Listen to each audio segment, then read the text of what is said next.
Marie-France, on va de l'autre côté. C'est encore M. Marcotte qui était là? Oui, c'est M. J.T. Marcotte, Théophile.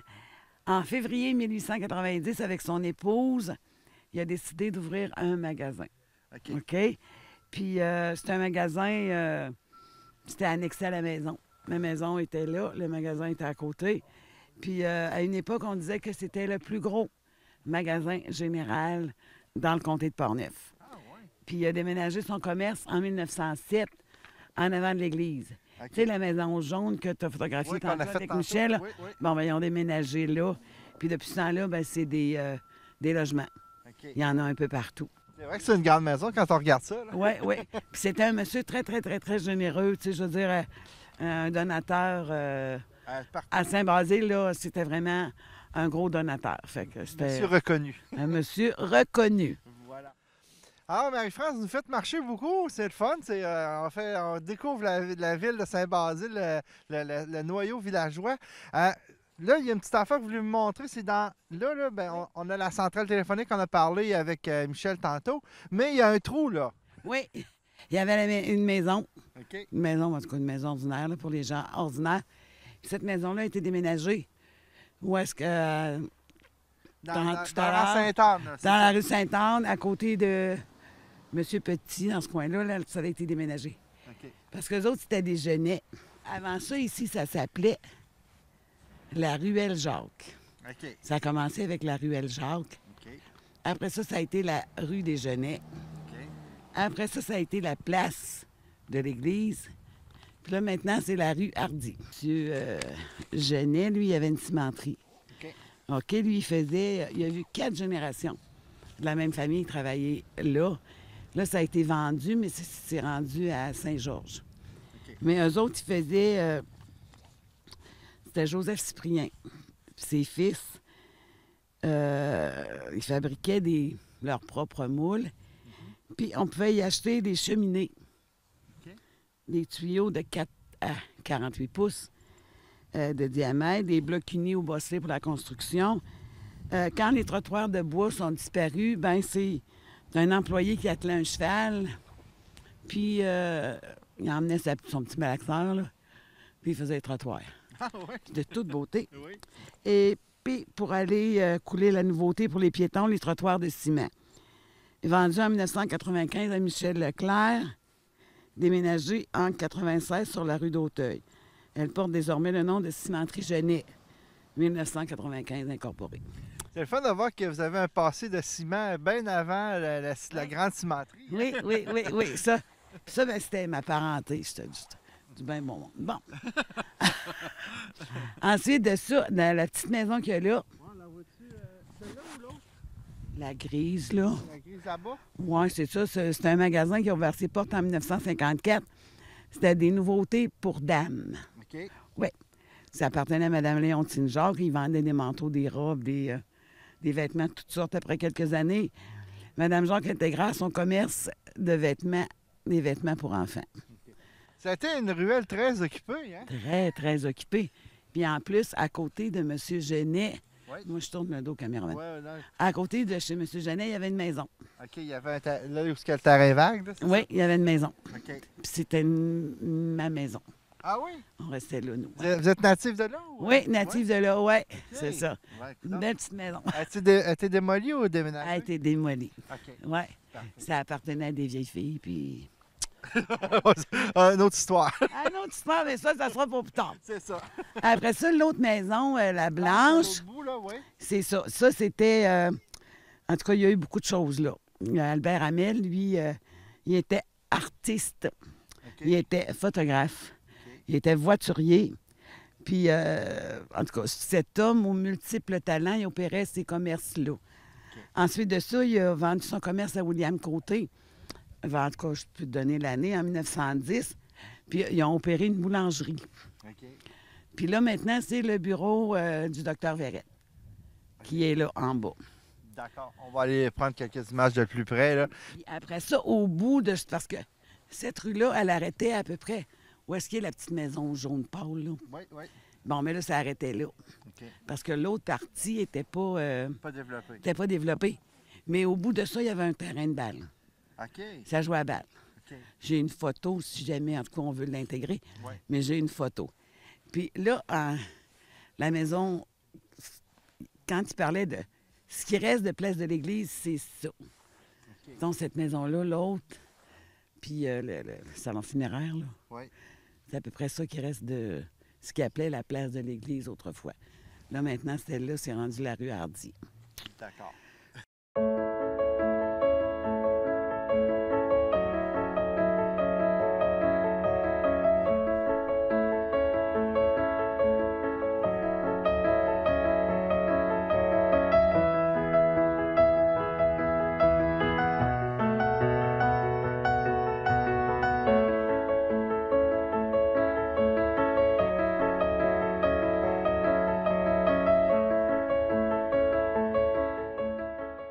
Alors, M. Quentin, allez-y, votre présentation. Ah ouais, je suis membre de la Société d'histoire, ça fait environ 6 ans.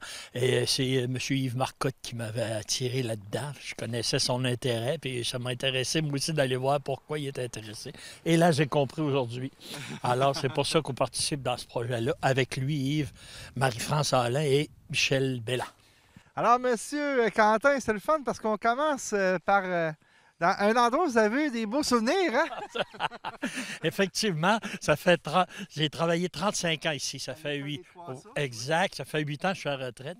J'ai travaillé 25 ans comme éducateur physique et les 10 dernières années, j'étais au préscolaire. OK. Mais j'ai 35 bonnes années, puis ici, j'ai passé pendant 35 ans. Je connais la petite ruelle un peu, là. Ouais, on va en parler tantôt, mais tout d'abord, j'aimerais qu'on parle, fasse un petit résumé de système scolaire, qu'est-ce qui s'est passé ici un peu, là? Bon, exactement. C'est que avant 1905, c'était des municipalités scolaires qu'il y avait. Il y avait 3 municipalités scolaires dans Saint-Basile. Il y avait dans le temps, ils appelaient ça, c'était à 1900 et avant, ils appelaient ça le petit bois de l'ail, le bois de l'ail. Oui. Et maintenant, c'est Station Ouest et Station Ouest. OK. OK? Il y avait la municipalité scolaire de la station, ou du bois de l'ail, c'était mieux dans ce temps-là, la municipalité du village et la municipalité scolaire de la paroisse, qui comprenait les rangs Saint-Joseph, Sainte-Anne, Sainte-Angélique et Saint-Georges. OK. Parce qu'il faut le mentionner, Saint-Basile, c'était ville et paroisse aussi. Exactement. Hey, bateau, oui. Puis c'était tous des cultivateurs partout. Puis il y avait plus d'enfants. Même moi, dans les temps que j'enseignais ici vers la fin, il y avait autant d'enfants des rangs qu'il y en avait du village ici. OK. Fait que c'est pour vous dire comment ça s'était peuplé dans les rangs. Hein. Oui, oui. Puis Oui, allez. c'est ça, il y a eu 15 écoles. Il y a eu 15 écoles de même de rang avant 1965, parce qu'en 1965, c'est là que les municipalités scolaires ont disparu, puis est apparue la municipalité scolaire de Saint-Basile, la commission scolaire Saint-Basile, en 1965.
Il y avait des commissions scolaires pour chaque ville, hein? Exactement. J'avais dû entendre parler de ça dans d'autres localités Oui, aussi, justement. Et nous autres, on avait ces 3-là. C'était la station. Parce que la station, vous savez qu'on était peuplés par Cap Santé. Fait que c'était eux autres, il y avait leur domaine, eux autres. Il y a le village et la paroisse en haut qui comprenait tous les rangs autour. Il y en avait 15 dans les rangs. Et dans le village, ben, il y a eu une école ici, pas loin, la première école chez Georges Gauthier. C'est la première école du village. Alors, la petite maisonnette ici au côté, qui était la maison de Wilbra de la Vallée, avant les années 1900, ça servait, les gens venaient, c'était pas reconnu comme une école par la commission scolaire, là, mais les gens venaient prendre les rudiments. C'était Mme Geneviève Mac qui était institutrice, puis c'est elle qui donnait les rudiments de lecture et d'écriture aux gens. Après ça, ça a commencé chez M. Fizette, que M. Bélan vous a parlé. C'était la première école. Après ça, on a eu le couvent en 1902. On a eu le couvent, je pense que Marie-France, dans la rue Saint-Georges. Oui. Et moi, j'ai été à l'école dans ce vieux couvent. 1902 à 1967, le vieux couvent. Et ici, ça a recommencé en 67. C'est parce qu'il y a eu un lien entre les deux. 64 et 67, là, la bâtisse ici était commencée en 59, mais le temps de la montée. Et après ça, ils ont monté des enfants du collège ici. Comme Marie-France Alain vous a dit, les filles étaient toutes montées ici. Nous autres, il restait juste les gars en bas. Puis en 1967, ils ont fermé en bas. Puis ici, c'était le début, l'école Notre-Dame. Puis c'était les Sœurs du Perpétuel Secours qui étaient pas mal administratrices de ça. Puis c'est en 67. En 72... En 72, on a créé la commission scolaire, En 65, on a créé la commission scolaire locale de Saint-Basile. Et en 72, on a créé la commission scolaire Port-Neuf. La commission scolaire Port-Neuf, c'était 3 détachements. Il y avait Grand-Bois dans l'ouest, Port-Neuf au centre, qui comprenait Saint-Basile, et l'autre partie, c'était Grand-Bois et Monseigneur Vachon dans le nord, Saint-Raymond, c'est ça. C'était ces 3 commissions qui comprenaient l'enseignement primaire. Mais on faisait partie quand même de la commission scolaire régionale Tardiville. Okay? Cette école-là a plus de 50 ans, c'est quand même intéressant, hein, parce qu'on le sait quand on entre à l'intérieur, il y a beaucoup d'histoires. Exactement. Puis je me rappelle qu'en 1986, je crois, oui, on l'a baptisé l'école Les Trois Sources. Il y avait eu un concours, je me souviens de ça, là. Il y avait eu un concours, puis on avait baptisé l'école Les Trois Sources. Pour Trois-Rivières. Hein, exactement, en plein... J'apprends vite, j'apprends vite. Vous savez tout, là-bas. Exactement, les Rivières-Chaudes, Sept-Îles et Port-Neuf. Alors, on a décidé de baptiser en 86. Puis je vous disais qu'en 72, ils ont créé la commission scolaire Port-Neuf et 3 secteurs. Puis en 1992, ils ont tout décentralisé ça. Parce qu'avant ça, c'était la commission scolaire régionale Tardiville qui comprenait le primaire, les 3 Visédis, plus le secondaire qui était à Donnacona. Et en 92, on a tout décentralisé ça, puis on a créé la commission scolaire Port-Neuf qui englobait tout ça et qui est encore en vigueur aujourd'hui en 2018. Et encore en 2018, vous avez l'école des Trois Sources ici. Tous les enfants sont là. Il y a eu une diminution un petit peu, mais là, ça reprend là, environ 230 enfants, je crois, quelque chose comme ça. Là, il faut le mentionner pour les gens qui ne nous auraient pas situés. Là, on est à l'arrière de l'église et du presbytère.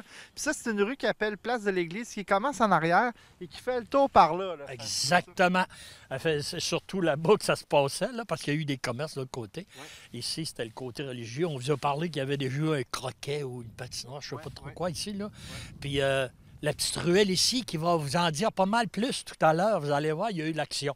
Moi, je vous parle ici de la rue principale. Oui, on va y aller. Je pense qu'on va aller faire un petit tour. Mais je vais vous préciser quelque chose. Toute la rue ici, la rue principale, dans le temps, c'était des concessions. C'était le seigneur J.W. Alsop qui possédait tout ça. Puis il a concédé toute la partie ouest de la rue principale à M. Joseph Germain. Et toute la partie est de la rue principale qu'on va voir tantôt à M. Joseph Jacques. On aurait pu appeler ça la rue Joseph parce que c'était 2 Joseph. Puis Joseph Jacques, entre autres, qui était propriétaire de tous les terrains du côté est, c'est lui qui a donné tout le territoire ici gratuitement pour l'église, le presbytère et l'école également. Ah oui? Également l'école aussi. Et fait on pourrait partir pour aller faire un petit saut. On y va dans quelques instants. Alors, toujours dans la place de l'église, c'est sûr qu'on est en arrière du presbytère. On peut peut-être en glisser un petit mot, hein? Oui, juste que le presbytère a été construit en 1902, je pense que Michel Belland en a parlé également. Avant, il y avait un vieux presbytère qui était là, pas moins grandiose que ça, en 1859, qui est incendié en 1902. Et ils ont reconstruit celui-là ici, qui était juste au côté de l'église. Il est vraiment impressionnant, votre presbytère. Hein? Hey, mais puis là, notre presbytère, il a servi à des différents organismes, Accès Travail, Action Chômage, ouais, Jeunesse Essor, toutes ces choses-là. Et là, présentement, il est alloué pour ceux qui veulent louer pour n'importe quoi, des organismes, entre autres. Mais il vient juste d'être mis en location. Là. Je pense que ces organismes ont changé de locaux, changé de place, je crois. Et là, si on se dirige de l'autre côté, on a un terrain très intéressant aussi. Exactement. Ici, là, vous aviez la salle paroissiale, 1909 à 1939, c'était la salle Léger-Hardy, que ça s'appelait. Okay. Et ça, c'est pas compliqué, toute la vie municipale se passait là. On tenait les livres de la municipalité là, les grandes soirées au cœur, enterrement du garçon. Tout se faisait dans cette salle-là. C'est en 1909 à 1939. En 1939, la salle était incendiée. Et tout se faisait là. Et même la localité, la municipalité faisait ses assemblées de conseil là et tout. Et même, ils gardaient les documents municipaux qui, en 1939, ont été brûlés avec la bâtisse. C'est pour ça qu'on a perdu plusieurs archives cette année-là. C'est ça que M. Marcotte nous disait. Exactement. Yves était au courant pas mal de toute cette histoire-là. Alors, c'était justement ici, dans cet espace. C'était assez grandiose. Et M. Léger-Hardy, lui, habitait d'abord avant 1900-1902, habitait une petite maisonnette sur le coin ici, qu'il avait construit, à la place de la Maison Bleue que vous allez voir tantôt. Et il tenait un commerce là-dedans avec sa madame, c'était là la Nouette. Et après l'incendie de cela en 1940, il a reconstruit cette belle bâtisse-là, qui est quand même assez ancienne. Et en 1980 environ, parce que je voyageais souvent ici pour aller à l'école, il y a une Mme Caron qui a acheté la bâtisse de M. Léger-Hardy. Ben, pas de Léger-Hardy, elle a acheté de J.A. Blondeau, qui était le neveu de Léger-Hardy, qui avait repris un peu la suite de Léger-Hardy. Okay. Et cette dame-là, elle a rajouté, je pense, une section préfabriquée ou une maison complète qui était déménagée, qui a été raboutée après la bâtisse. C'est en 1980 environ, c'était Mme Denise Caron, la fille de M. Caron, qui était mère, J.E.Dore Caron. Et c'est un foyer aujourd'hui pour personnes un peu en perte d'autonomie, personnes âgées en perte d'autonomie. C'est toujours en action, puis ça fonctionne numéro 1. Mais monsieur, j'en reviens à M. Hardy. Pourquoi il a donné nom à la salle? C'est à cause c'est lui qui l'avait construite? Oui, je pense que c'est ça. Léger-Hardy, c'était... Quand vous allez parler de ça aux vieux de la place, là, ils vont dire « Ah, la salle Léger-Hardy, c'était le point central. Tout se faisait là. » Et c'était lui qui était vraiment l'instigateur de tout ça et de cette bâtisse-là. En fin de compte, quand il a livré ça à son gendre... Il a tout cédé ça après 1940 je vous disais, à J.A. Blondeau. Et mais J.A. Blondeau, il s'est refait un autre bâtiment ici. Ah oui? Et c'est une shop à balai. Il y a plusieurs personnes qui travaillaient là. Ah oui? Il a parti une shop à balai, M. Blondeau. Et même, j'ai vu moi-même dans le temps, et il commerçait également le sirop d'érable. Et il y avait des gros barils de sirop d'érable ici. Là. Je ne sais pas comment ça fonctionnait. Il ne produisait pas là, mais il stockait là puis il revendait. Là. Il faisait partie du commerce du sirop d'érable, en tout cas. Une famille d'entrepreneurs. Exactement, exactement. C'était l'histoire de M. Léger-Hardy. Et avec sa dame ici, il avait tenu un petit commerce, je pense une épicerie puis une horlogerie. Avant 1900, là, dans les alentours de 1900 et un peu avant. C'était sa première maison qu'il avait avec sa dame, c'était là, la Nouette, là, que je vous disais tantôt. Était un petit commerce, épicerie et horlogerie d'un côté. Parfait. C'est pas mal d'histoires. On continue. Bon, un autre bâtiment très achalandé aujourd'hui, mais qui a sûrement beaucoup d'histoires. Puis on a une autre maison à côté aussi. On va parler du marché Richelieu en premier. Exactement. Ça, ces deux maisons-là, là, on tombe dans le secteur des maths. Cette maison-là, ici, c'était avant 1950, là, dans les années 1900, la propriété de M. Ludger Matt. Okay. Et Ludger Matt, au début, c'était une tannerie dans les années 1900, il y a un peu avant, une tannerie au départ. Et lui, ça a été changé, il a changé ça en épicerie. Puis il a cédé l'épicerie à sa fille, Marie-Louise Matt. Ça fait combien de temps qu'il y a l'épicerie? Ici? Oh mon Dieu, regarde, depuis 1950. Okay. Oui, parce qu'en Marie-Louise Matt a cédé à Jean-Claude Petitclerc, qui a ouvert, c'est lui qui a acheté en 1950. Il a ouvert une boucherie, parce que lui, c'est un boucher, une boucherie ici. Puis du côté droit, il y avait un petit magasin de mercerie pour hommes, Antonio Bisson. qui sera vendu plus tard, qui sera acheté plus tard par M. Florent Trudel, qui va déménager plus loin. On va s'en reparler tantôt. Et ici, Jean-Claude Petitclerc a opéré ça en boucherie. Puis au côté, il y avait la mercenerie Antonio Bisson. Puis en 1974, M. Petitclerc a vendu à Fernand Gauthier. M. Fernand Gauthier, en 1974, a acheté ça. Et avec son fils, il est embarqué avec lui, puis il a donné la succession de ça à son fils. Et aujourd'hui, le marché Richelieu est opéré par Luc et sa dame Marie-Josée, que je connais bien. Et c'est encore eux qui ont ça. Puis les enfants viennent donner un coup de main aussi. Alors, c'est Luc Gauthier et Marie-Josée qui opèrent ça. Et c'est encore en force aujourd'hui. Ça fait plus de 70 ans qu'il y a une épicerie. Exactement. Puis il y a une petite anecdote, c'est que moi, j'ai mon frère déjeunait à l'école. En haut de ça, il y avait des loyers, mais ils ont manqué de place à l'école au couvent là-bas. Puis il y a une classe de 7e année, je me souviens, des années 57-58, dont je pense M. Marcotte, Yves, était dans ce groupe-là aussi. Ils sont venus une année ici faire l'école en haut de ça parce qu'il n'y avait plus de place en bas au couvent. Alors, ça a servi à beaucoup de choses. Mais là, maintenant, c'est un marché Richelieu, qui était au départ appartenait à Luigi et Matt. Et de l'autre côté? C'est encore un monsieur Matt. L'autre côté, c'est Gédéon Matt. Lui, ici, il y a une petite histoire, le fun. C'est que Gédéon Matt était propriétaire de cette bâtisse-là. Ça, c'était avant 1950. Et Gédéon Matt, c'était le fils de Luigi ici. Gédéon Matt, il y avait une fille qui s'appelait Anne-Marie Matt, qui était une peintre à l'aiguille. On l'a fait un livre à la Société d'histoire qui s'appelle La Dame à l'aiguille, qui est Anne-Marie Matt, était reconnue presque internationalement. En tout cas, en Amérique, elle a déjà exposé des toiles aux États-Unis aussi. Alors, jusqu'à... Elle est décédée en 1967, mais elle ne restait plus ici, là. Oui. Parce qu'en 1950, c'est M. Ouellet Richard qui s'est installé ici, qui a acheté la bâtisse. Et Ouellet Richard, quand vous dites ça, les gens vont dire « ça, c'est la maison Ouellet ». Justement, M. Ouellet Richard, en 1950, a acheté la bâtisse et c'est sa femme. Lui, il est décédé, mais c'est sa dame et sa fille demeurent encore là.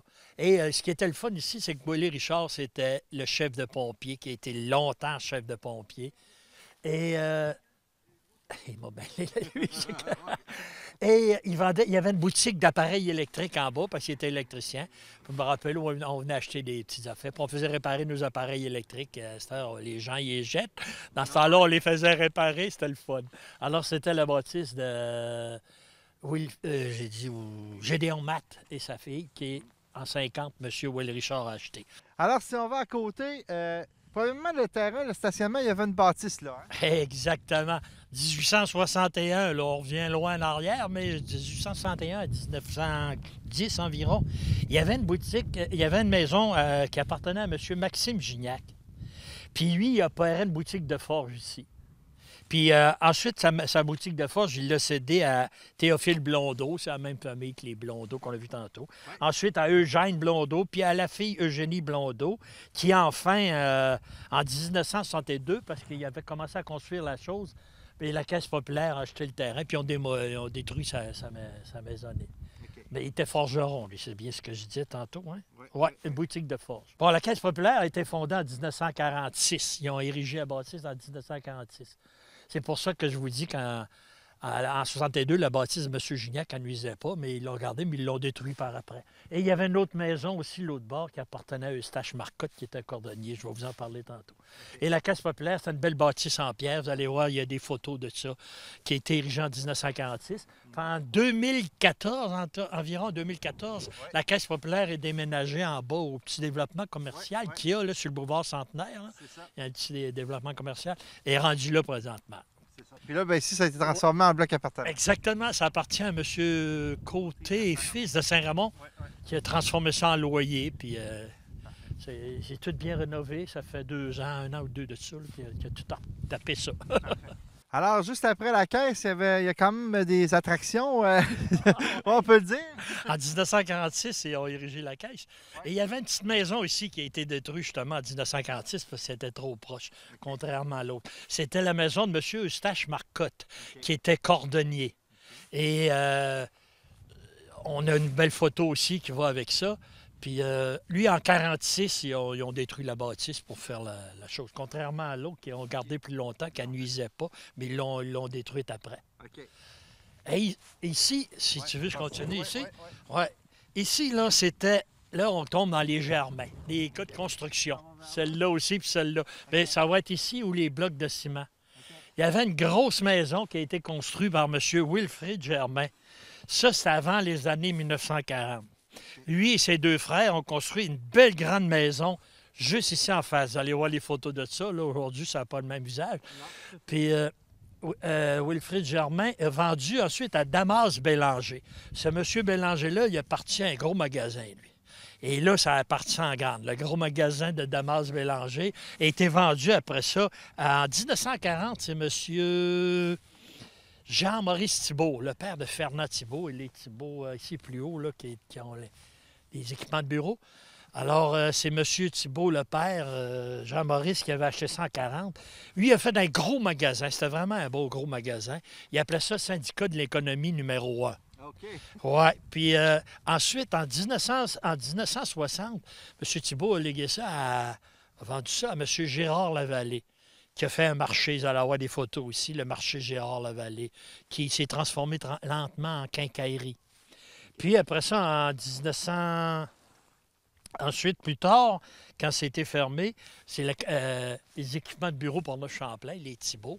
Bon, on voit bureau BPC, là. Ouais. Bien, c'est eux autres qui ont acheté ça, puis ils ont transformé ça en entrepôt. Ils ont démanché, puis ils ont gardé toute cette partie-là. Puis c'était tout plein de matériel de bureau. C'est équipement de bureau pour notre Champlain. Alors, c'était la bâtisse de M. Wilfrid Germain au départ. Puis il va y avoir un autre Germain juste à côté aussi. Ouais, ben ouais. Alors, je pense que notre ami Tony la voit. On va la faire tout de suite. Tony? Ouais. OK. Allez-y. Alors ici, l'autre, c'est Victor Germain.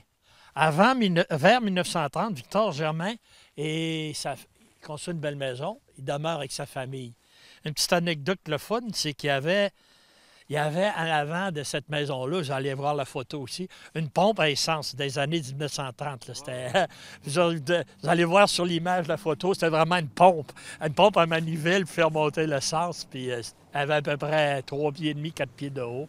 OK. Alors, c'était vraiment rudimentaire. OK?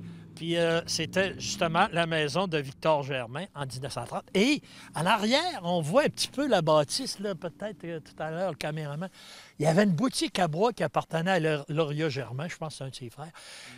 Et cette boutique à bois-là, ça, je me souviens un petit peu vers la fin. M. Lauria Germain, il opérait il montait des fenêtres et des portes, puis il faisait tous les travaux de menuiserie. Alors, les gens de la place avaient besoin de fenêtres, de portes, ils allaient là. Et il travaillait exactement le bois aussi, il travaillait la menuiserie. Alors, c'était la boutique à bois de Lauria Germain, en arrière de la belle grande bâtisse à Victor Germain.